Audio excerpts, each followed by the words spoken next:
Selamat pagi semuanya, kami dari kelompok 6. Sebelumnya, puji syukur marilah kita panjatkan kepada Allah SWT, dan juga tak lupa salawat serta salam marilah kita panjatkan kepada Nabi Muhammad SAW dengan mengucapkan Allahumma sholli ala sayyidina Muhammad wa ala ali sayyidina Muhammad. Pada kesempatan kali ini kami akan memaparkan tentang kasus pelanggaran kode etik akuntansi pada perusahaan Enron Corporation.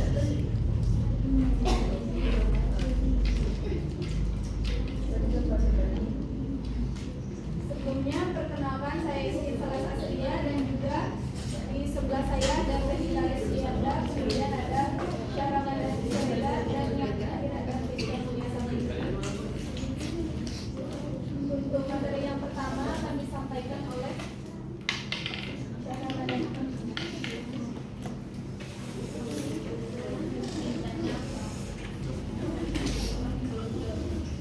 kasus Enron adalah salah satu kasus terbesar dalam sejarah Amerika Serikat pada awal tahun 2000-an. Perusahaan energi terkemuka Enron Corporation mengalami kebangkrutan yang mendadak dan menyebabkan kerugian finansial. Yang besar bagi para investor, pekerja, dan masyarakat luas. Kasus ini tentang praktik akuntansi yang salah dan manipulatif yang dilakukan oleh manajemen Enron untuk menyembunyikan utang besar dan kerugian perusahaan.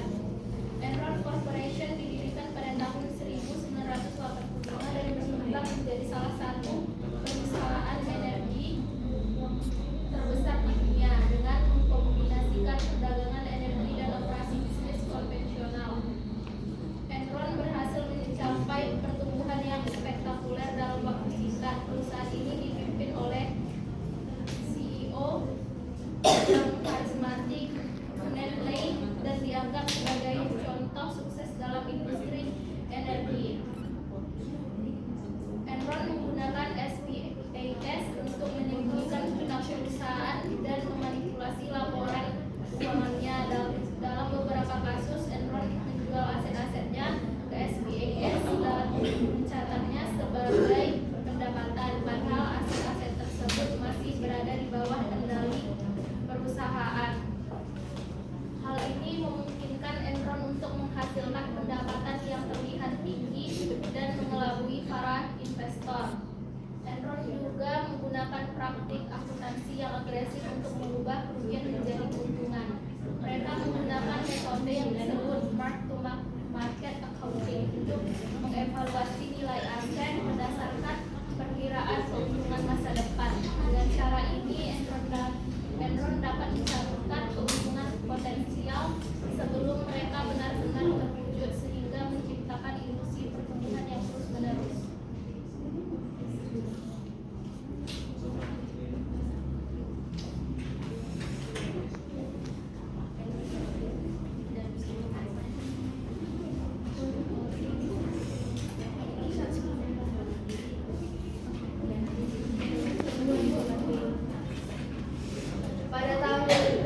Pada tahun 2001, kebenaran tentang praktik manipulatif Enron mulai terungkap. Seiring dengan runtuhnya harga saham Enron, kecurigaan terhadap praktik akuntansi yang tidak jujur mulai muncul. Pada bulan Oktober 2001, Enron secara resmi mengumumkan kebangkrutan dengan hutang mencapai lebih dari 31 miliar US$. Kasus Enron mengakibatkan dampak yang luas. Ribuan pekerja Enron kehilangan pekerjaan mereka dan tabungan mereka lenyap dalam sekejap. Para investor kehilangan kepercayaan pada dasar keuangan dan praktik bisnis. Kasus ini juga memicu pertanyaan serius tentang efektivitas Badan Pengawas dan Regulasi di Amerika Serikat. Setelah kasus ini terungkap, beberapa eksekutif Enron diadili dan dihukum atas kejahatan keuangan yang dilakukan. CEO Enron, Ken Lay, dan apa itu? COO.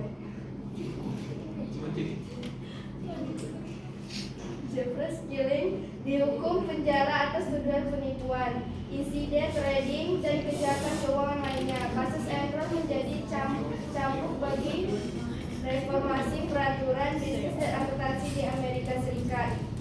Sarbanes-Oxley Act yang ditetapkan pada tahun 2002.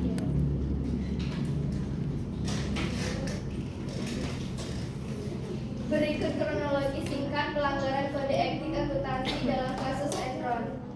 Awal mulanya pada 1985, Enron didirikan sebagai perusahaan pipa gas alam. Dan tahun 1910-an, Enron beralih fokus ke perdagangan energi dan menjadi salah satu perusahaan paling sukses di Amerika Serikat. Pada tahun 2000, Enron mulai menggunakan skema akuntansi of balances untuk menyembunyikan utang dan meningkatkan laba. Pada 2001, manipulasi akuntansi Enron terbongkar dan perusahaan bangkrut. Dampak yang terjadi kerugian investor. Investor Enron kehilangan miliaran dolar dalam kejatuhan perusahaan. Kedua, krisis kepercayaan. Kasus Enron memicu krisis kepercayaan terhadap akuntan dan perusahaan publik. Dan yang ketiga, reformasi regulasi. Kasus Enron mendorong reformasi regulasi akuntansi dan tata kelola perusahaan, termasuk Sarbanes-Oxley Act. Yang ketiga, tokoh utamanya ada Kenneth Lai, CEO Enron yang memimpin skema akuntansi penipuan, Jeffrey Skill, CFO Enron yang bertanggung jawab atas keuangan perusahaan, Andre Festo, eksekutif Enron yang merancang skema akuntansi of balance sheet, Arthur Andreessen, firma audit Enron yang membantu menyembunyikan manipulasi akuntansi.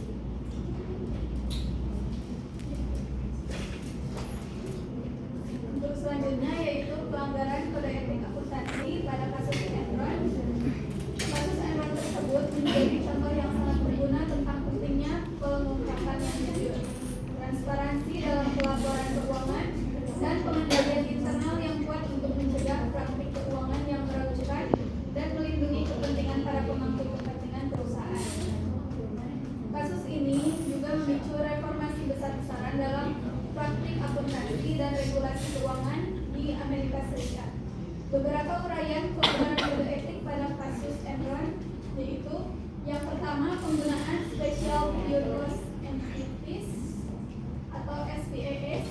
Enron menggunakan SPES untuk menyembunyikan hutang perusahaan dan juga memanipulasi laporan keuangan.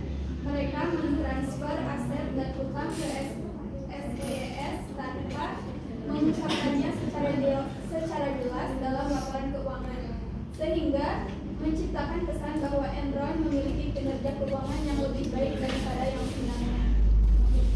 Selanjutnya yang kedua, manipulasi laporan keuangan. Enron melakukan manipulasi laporan keuangan dengan menggunakan praktik akuntansi yang agresif.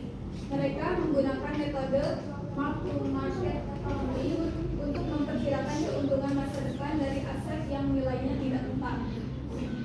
Dengan cara ini, Enron dapat mencatat keuntungan yang belum terrealisasi secara nyata, memberikan gambaran yang tidak akurat tentang kinerja perusahaan. Kemudian yang ketiga, konflik kepentingan.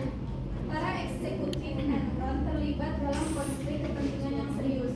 Beberapa eksekutif memiliki kepentingan pribadi dalam SPES yang digunakan oleh Enron, sehingga mereka memiliki insentif untuk menyembunyikan kerugian perusahaan, juga melindungi kepentingan pribadi mereka sendiri. Hal ini melanggar prinsip integritas dan kepentingan pihak ketiga yang objektif dalam kode etik akuntansi. Selanjutnya yang keempat, ketidaktransparanan dan kecurangan. Enron gagal mengungkapkan informasi yang relevan secara transparan kepada investor dan pemangku kepentingan lainnya. Mereka menggunakan entitas yang rumit juga sulit dipahami untuk menyembunyikan kerugian dan memperindah kinerja perusahaan. Selain itu juga Enron melibatkan praktik kecurangan seperti memalsukan dokumen, juga membuat kesepakatan yang merugikan pihak lain untuk mempertahankan citra perusahaan yang palsu.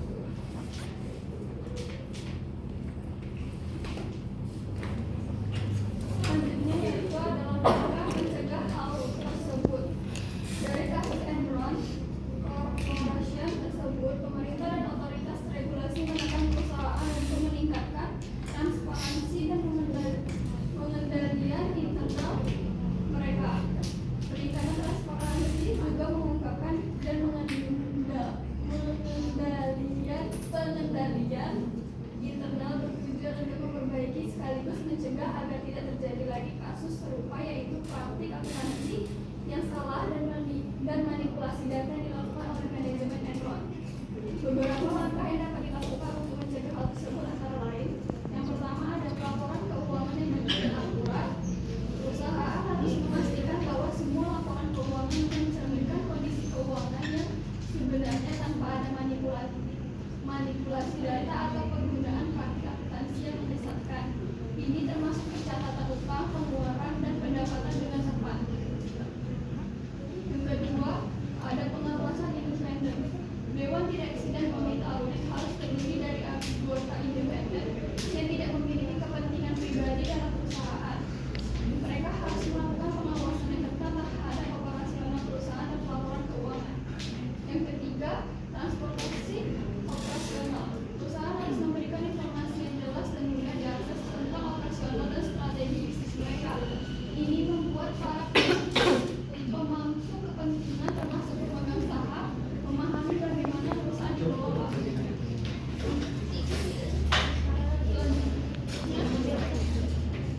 Informasi yang relevan. Semua informasi material dan data mempengaruhi pemegang saham atau pemangku kepentingan lainnya harus diungkapkan secara tepat, waktu, dan lengkap. Ini termasuk pengungkapan risiko bisnis, perubahan besar dalam manajemen dan transaksi material dengan pihak terkait. Yang kelima ada pelatihan dan etika bisnis. Seluruh karyawan, terutama mereka yang berada di posisi manajemen, harus menerima pelatihan tentang etika bisnis dan pentingnya transparansi kode etik perusahaan harus ditegakkan dengan ketat. Yang keenam ada penggunaan auditor eksternal. Penggunaan auditor eksternal independen yang dapat menilai dan memverifikasi laporan keuangan perusahaan secara objektif sangat penting.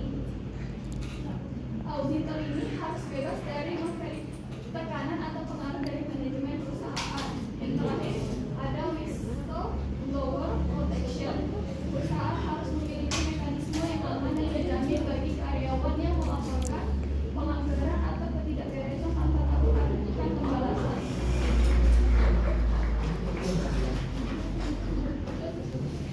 Selanjutnya, simpulan dari kasus Enron ini, etika bisnis adalah prinsip-prinsip moral yang digunakan dalam kegiatan bisnis untuk mencapai tujuan yang sesuai dengan nilai-nilai etika dan juga hukum yang berlaku.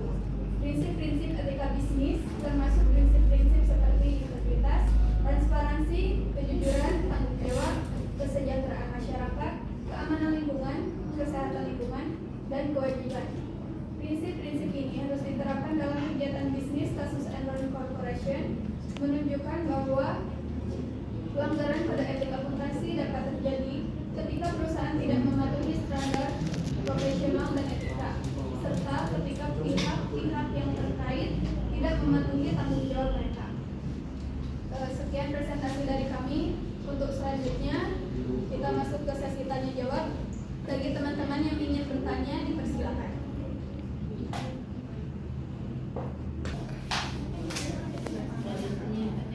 Kepada Sandra, dipersilakan.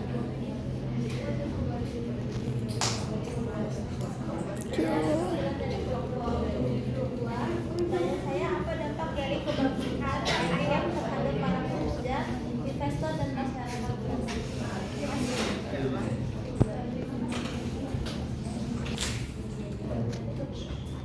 Baik, saya perwakilan dari kelompok 5 ingin bertanya, apa yang menyebabkan kejatuhan Enron dan bagaimana standar keuangan yang terjadi di perusahaan tersebut mempengaruhi pasar keuangan secara luas?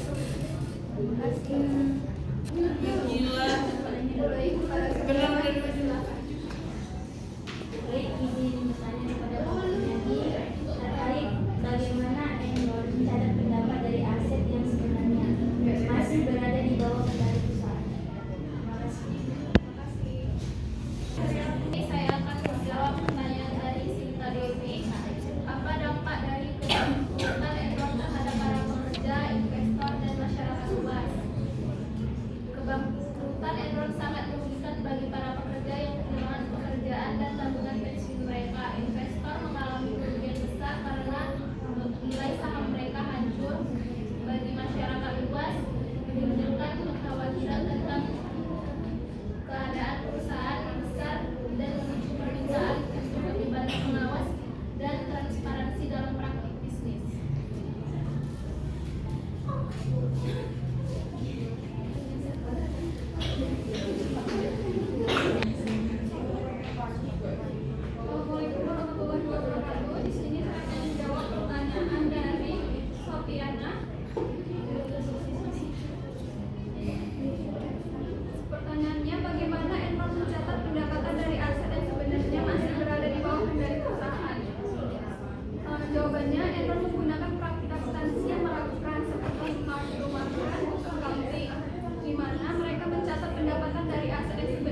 bagaimana skandal keuangan yang terjadi di perusahaan tersebut mempengaruhi pasar keuangan secara luas.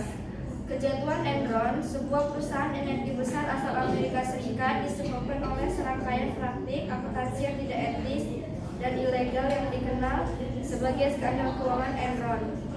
Yang pertama, manipulasi akuntansi. Kedua, tekanan untuk memenuhi ekspektasi pasar.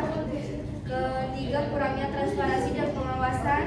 Keempat, keruntuhan kepercayaan. Dan dampak dari skandal keuangan Enron terhadap pasar keuangan ialah: pertama, penurunan kepercayaan investor. Kedua, regulasi baru. Ketiga, dampak pada industri akuntansi. Keempat, perusahaan dalam praktik manajemen beresiko. Apakah